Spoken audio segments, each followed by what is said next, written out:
Yes, first, Senator Grassley, thank you for bringing us together and for being such a strong proponent of our law enforcement officials, and to my colleagues that are here today to honor the men and women in blue as well.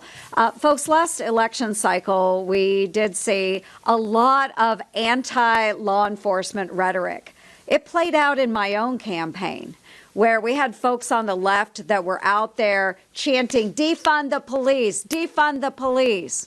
It was the popular thing to do, to really go after the men and women that are on our streets protecting our citizens.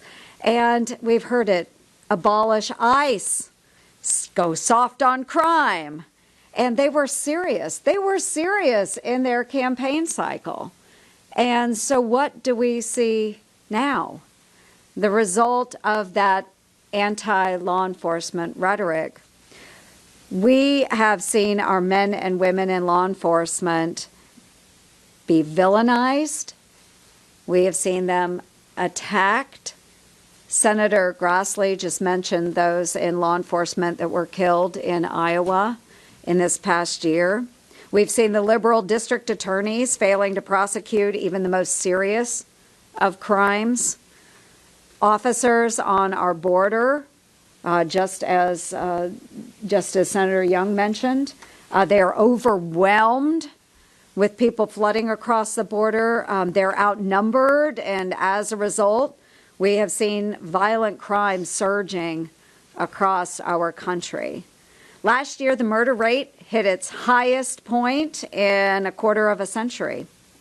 And the New York Times just recently reported in an article that men and women that live and work in the city are afraid to go back to work in this post-pandemic world because of the surge in crime. They are afraid they will be attacked or harassed on their commute to work. That's from the New York Times. And during National Police Week, all of us, I want to thank and honor the men and women in blue. I know all of us want to do that. They work hard to keep us safe. I did a law enforcement roundtable a number of weeks ago in Iowa with men and women of local police departments, of our sheriff's departments, and of the Iowa State Patrol.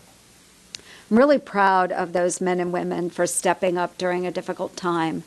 And they acknowledged it has been a difficult time. Recruiting for men and women going into law enforcement is extremely difficult because of the rhetoric that has been put out there by the people on the left. These are men and women that will do anything to protect us, even putting their own lives in danger. And we're having a hard time bringing them into the fold to support our communities because of what the left has done. So instead of bending to the liberal left, we should have a president that is standing up for the men and women in blue. And so we're imploring that President Biden step up and do the right thing by supporting these men and women and taking crime seriously in the United States.